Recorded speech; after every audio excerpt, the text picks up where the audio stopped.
సీట్ల ఫైటింగ్ ఇది కామన్ జరుగుతుంది, అన్ని రాజకీయ పార్టీలో జరుగుతుంది. బాబు సింగ్రి గారు, బాబు సింగ్ 3 రోజుల పాటు జనసేనాని పవన్ కళ్యాణ్ గారు విస్తృతంగా పర్యటించనున్నారు. ఏ అంశాలపైన ప్రధానంగా ఫోకస్ చేసే అవకాశం ఉంది? నియోజకవర్గాలలో ఉన్నటువంటి ముఖ్య కార్యకర్తలతో సమావేశం కాకినాడ బేస్గా కొనసాగుతుంది. ఇంకా ఇతర జిల్లాలలో కానివ్వండి, అంటే ఉభయ గోదావరి జిల్లాలలో ఏంటి పర్యటన షెడ్యూల్?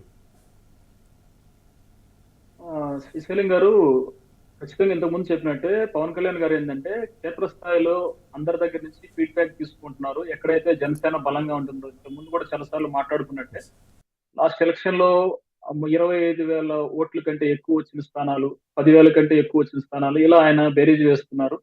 దాంతో పాటుగా ఈసారి సమకాలీన రాజకీయాలు ఖచ్చితంగా జనసేన కూడా చేయబోతుంది కాబట్టి ఎక్కడైతే పోటీ చేస్తుందో దాంట్లో ఎంత పర్సంటేజ్ మనం ఇప్పుడు ఒక ఎగ్జాంపుల్ గా ఒక 60-70 అనుకుంటే దాంట్లో మనం ఎన్ని సీట్లు గెలవగలం, ఇలాంటివన్నీ అడుగుతున్నారు. ఆయన మొన్న వెళ్ళినప్పుడు కూడా అడిగిన ప్రశ్న ఏంటంటే ఏ నాయకుడికి మీ ఏరియాలో ఒక 15,000 నుంచి 25,000 ఓట్లు ఆయన ఫేస్ చూసి పడతాయి అనే విధంగా ఆయన అందరినీ ఎంక్వైరీ చేస్తున్నారు శ్రీశైలం గారు. ఖచ్చితంగా వీటి వల్ల జనసేన నుంచి కూడా మంచి అభ్యర్థులు నిలబెట్టాలనేది పవన్ కళ్యాణ్ గారి ఉద్దేశం.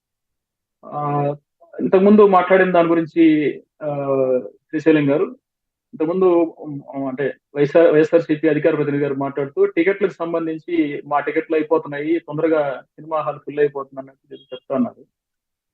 యాక్చువల్ గా ఇప్పుడు ఏదో సినిమా రిలీజ్ చేశారు వ్యూహం సినిమా టికెట్లు ఎలా అయితే అవుతున్నాయో వైఎస్ఆర్సీపీ సినిమా టికెట్లు కూడా అలానే అవుతున్నాయి అనేది రాష్ట్రంలో ఉన్నది. రెండో విషయం ఏంటంటే నవరత్నాల్లో నవ్వులపాలెం రత్నాలే ఎక్కువ, నవరత్నాలు చేసిన జాతిరత్నాలు వైఎస్ఆర్సీపీ పార్టీలో ఉన్నారనేది వైఎస్ఆర్సీపీ పార్టీ అనేది చెప్పుకుంటాం. ఇలాంటివన్నీ అంటే ఎన్నిసార్లు మాట్లాడుకున్నా మనం ఈ 4 సంవత్సరాల్లో కంప్లీట్ గా ఒక విషయం కూడా అంటే ముందు అంటే ఇప్పుడు ఒక ట్రాక్టర్ ఇసుక అంటే ఒక 100 స్క్వేర్ ఫీట్లు క్యూబిక్ ఫీట్లు ఉండే ఇసుక మామూలుగా మనకేంటంటే ఒక 500 దొరికేది. ఇప్పుడు ఏమైందంటే మీకు తెలుసో లేదో శ్రీశైలం గారు మీ దృష్టికి తీసుకొద్దాం అనేది నా ప్రయత్నం. 1 కేజీ ఇసుక 1.5 రూపాయలు అయింది. చాలా మంది దీన్ని అబ్జర్వ్ చేశారో లేదో, 15 టన్నులు ఇసుకని టన్నులు అమ్ముతున్నారు. ఇప్పుడు 30,000 రూపాయలకి చేరుతుంది. అంటే నేనేం చెప్తానంటే ఇవన్నీ కూడా ప్రజలు ఆలోచిస్తారు కదా అనేది తెలియకుండా, లేదు వాళ్ళు కలిసి వెళ్తారు, మేము విడిగా వెళ్తాం, ఈ మాటలే మాట్లాడుతూ ఉంటే మంచిదే. ఇప్పటికీ 20% కంటే తగ్గింది ఓటింగ్ అనేది వైఎస్ఆర్సీపీకి.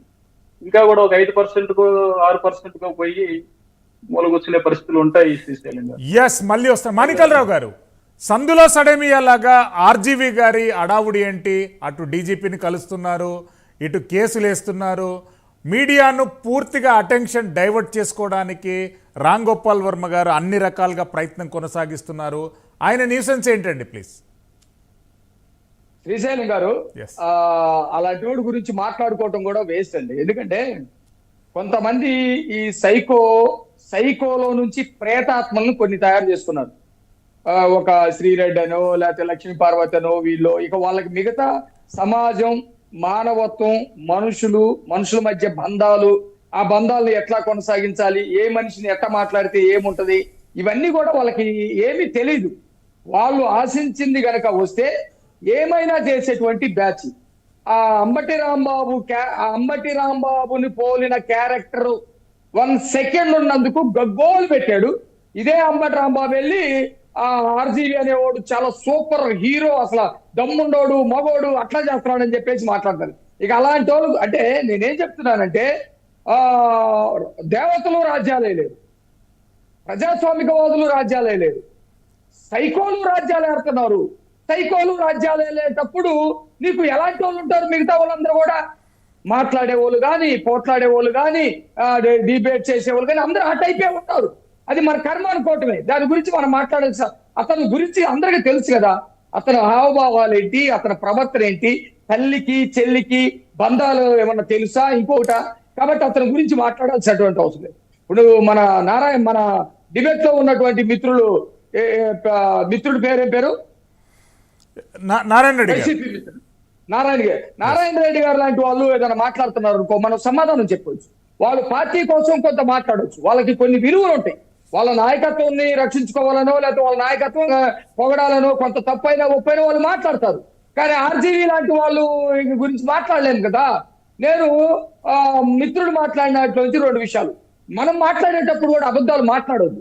2024లో కూడా వీళ్ళు అధికారంలోకి రావడానికి ఆంధ్రప్రదేశ్ ప్రజలు సహకరిస్తారు, దేవుడు సహకరిస్తాడు.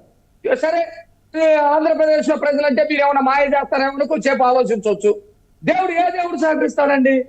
మీ మీ మేనిఫెస్టోని బైబిల్ తోటి పోల్చారు కాబట్టి యేసుక్రీస్తు సహకరిస్తాడా?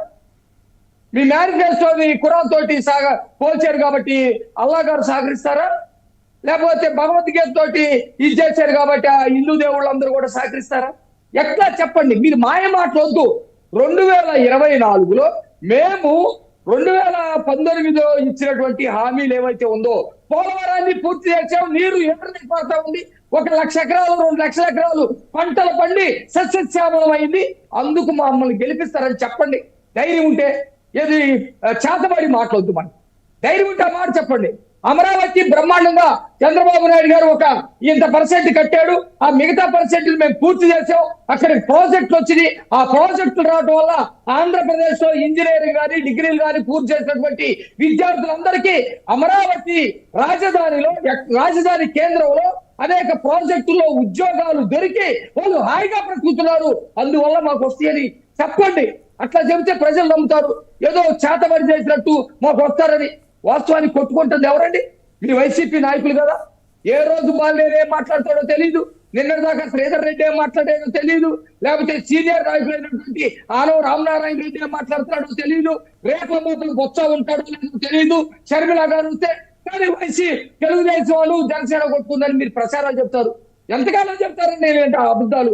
మీరు తీసిన బోతల్లో రోడ్డుల్లో కానివ్వండి, లేకపోతే ఇసుక దోపిడీ వల్ల కానివ్వండి, లేకపోతే నది గర్భాల్లో తీసినటువంటి ఇసుక వల్ల కానివ్వండి, కొట్టుబడి చచ్చిపోతా ఉంటే మీలాంటి వాళ్ళు వైసీపీ వాళ్ళు వచ్చి ఏం మాట్లాడతారు? అరే వాడు కొట్టుపోతున్నాడు రా, చస్తున్నాడు రా, అల్లాడుతున్నాడు అంటే వాడు బ్రహ్మాండంగా స్విమ్మింగ్ చేస్తున్నాడు అన్నట్టుగా. రాష్ట్రంలో పరిస్థితి అన్ని వర్గాల ప్రజలు అల్లాడిపోతా ఉన్నారు. ఓ పక్క నిత్యావసర ధరలు పెరిగిపోయింది, ఓ పక్క మున్సిపాలిటీ వాళ్ళకి జీతాలు రావట్లేదు, అంగన్వాడీ వాళ్ళు రోడ్ల మీదకి వచ్చారు, లేకపోతే ఆశా వర్కర్లు రోడ్డు మీదకి వచ్చారు, ఉద్యోగస్తులకు జీతాలు రావట్లేదని అల్లాడుతూ ఉంటే కొంచెం బ్రహ్మాండం ఉందని ఎట్లా చెప్తారండి? మీరు అబద్ధాలు చెప్పొద్దు. ఇగో ఈ పద్ధతిలో బాగున్నారు అని ఇందాక మిత్రుడు చెప్పాడు. 99.5% అన్ని ఫుల్ అయిపోయింది. ఏంటి 99.5%? అంటే ఊరక మీరేస్తున్న మార్కుల ఆ పిల్లాడు కనుక వెళ్ళి 10 మార్కులు వస్తే పక్కన 0 పెట్టుకొని నాకు 100 కొట్టు నేను చెప్పుకున్నట్టుగా మీరు చెప్పుకుంటే ఎట్లా? ఈ రోజు మీ పరిస్థితి ఏంటంటే, కాంగ్రెస్ పార్టీ కనుక మళ్ళీ ఏమైనా పుంజుకుంటుందని తెలిస్తే మీ పార్టీని మోసేసుకోవాలి. మీకు సొంత పార్టీ అనేది కాలేదు, అట్లాగే సొంత కేడర్ కూడా లేదు. మీకు అంతా అరువు తెచ్చినటువంటి వాళ్ళు పార్టీని అరువు తెచ్చుకున్నట్టు మోసం తెచ్చుకుని, అట్లాగే మీ కేడర్ కూడా అరువుగా ఉన్నటువంటి మొత్తం కాంగ్రెస్ వాళ్ళే. మీ దగ్గర వైసీపీ అనేది వాళ్ళు లేరు. కాబట్టి మీరు ఆర్జీవీ తోటి నేర వ్యూహాలు రచించిన అబద్ధ ప్రచారాలు మీ పత్రికల్లో రాసుకున్నా బాధపడే ప్రజలకు తెలుసు. అద్భుతంగా మీరు రాష్ట్రం మొత్తం చూపించారు అనుకో, ఆ నియోజకవర్గంలో ఏమున్నాయి? నారాయణ రెడ్డి గారు, ఈ రోజు ఆంధ్రప్రదేశ్ రాష్ట్రంలో సుమారు 600 మంది అంగన్వాడీ వర్కర్లను ప్రభుత్వం అక్రమంగా అరెస్టు చేసింది. గత 16 రోజుల నుండి